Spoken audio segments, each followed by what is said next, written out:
Just as a disclaimer, this video is only going to be on TriColor Turf War. I'll do a video on the Splatfest overall in the near future, but all I need to say now is I love the Splatfest and I love Splatoon 3. But anyway, now it's back to TriColor. See you later. Hey guys, it's Forte here, and today we're going to go over the Splatoon 3's TriColor Turf War Splatfest. For anyone who's new to Splatoon or Splatoon 3, TriColor Turf War is a battle between 3 teams in a Splatfest. 4 people are spawned in the middle in one team defending, and then 2 teams of 2 are on each corner attacking the other team. Did I like it? Yeah, I did quite like it. Do I think it was fair? No, it really was not fair. So just as every other person did, I picked Scissors because Big Man is the best idol. And as you know, the team that's winning the Splatfest from the first half has to play the defender's side on the second half of the Splatfest. Now because Scissors had to defend for the whole of the second half, it made me realise just how unfair TriColor Turf War actually is. For nearly the whole Splatfest, I was playing with my competitive player friends, and I tell you, some of them are really good. And our win rate in TriColor Turf War was probably just over 50%, maybe 60% at a push. The first reason why I think it's so hard is because of just how easy it is to keep paint as an attacking side. The attacker's spawns are so far and also so big compared to the defender's spawns that you can just paint your spawn and pretty much be in the lead already. With a struggle, the defenders can push into the attacker's spawn, but it's not really worth it because then the attackers can just go into mid and take the objective. The defending side is a complete opposite, as their spawn is absolutely tiny, giving them no guaranteed ink, and the attackers have a direct path to it, so you can just camp it. This basically adds up to the other teams getting just loads of ink for free, whilst the defenders have to always be fighting just to get any percentage of ink. Now if that was the only problem, I'd be fine, I can deal with that, but there's so much more. If you lose control of mid just once, that is the game. You lose the whole game. Even if it's in the first 10 seconds, the game is over. Basically how the mode works is there's something in the middle of the map called the ultra signal, which you have to stop the attackers from getting. If the attackers do manage to get it, then this thing called the Sprinkler of Doom spawns in their side of the map. As the name suggests, it's a massive sprinkler which spawns up from the ground and then just paints for the entire game. No, it does not despawn. Once it's up, it is there for the whole game.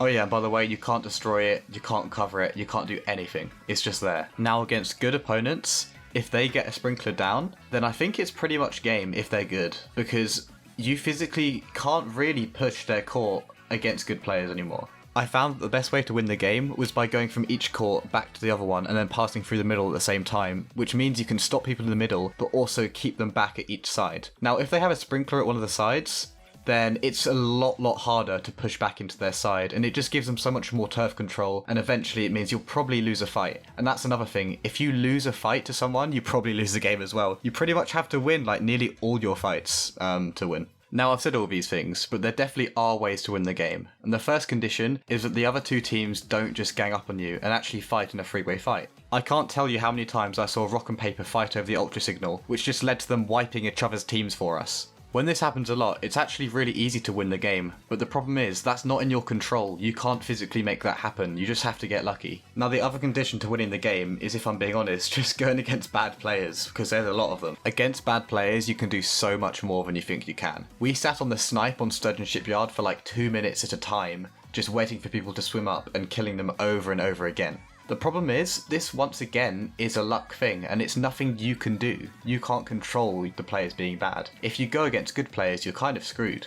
Okay, now I'm going to get to the worst part of TriColor Turf War. If this was fixed, then I would not have any issues with this mode at all. I would not care. But this is the biggest problem. If you win the first half of the Splatfest like I did on Scissors, then you physically can't choose to play it or to not play it. You just get forced into the games. For the other 2 teams, you can literally choose in a menu to play a normal Turf War or to play a TriColor Turf War. Now when you're on the winning team, you physically can't even pick to play TriColor Turf War. It tells you, but because you've won, you can't choose which mode you're playing. Instead, the game will just randomly put you in a game sometimes, and the other times you'll play Turf War. Now this is the biggest problem I think. Team Scissors could not choose to not play TriColor, or they also couldn't choose to play it if they really liked it. We didn't get a choice. All of these problems wouldn't really be an issue if I could have just not played it. I would not care, I would have been fine.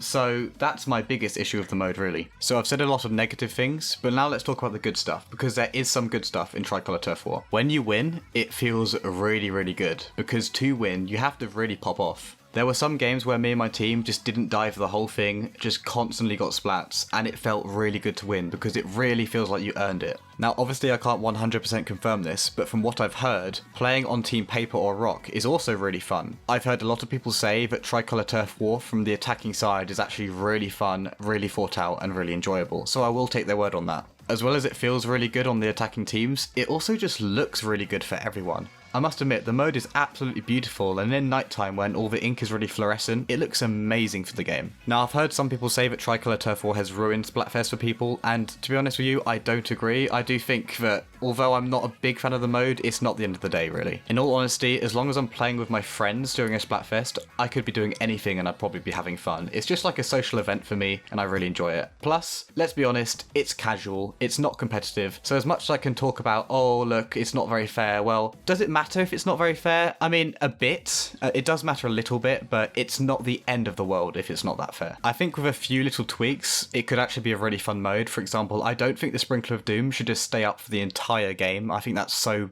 stupid. I think that if you get the ultra signal, we should probably have the sprinkler up for like 30 seconds, 45 seconds or something like that. I think that would really help the mode. But anyway guys, I'm really curious to what you think about TriColor Turf Wars. I'm going to start working on a video about the whole Splatfest overall, which I promise will be a much more positive video because I loved the Splatfest and I love the way Splatoon 3 looks. But anyway guys, I hope everyone has a really good day and I can't wait to see you all in Splatoon 3. Peace.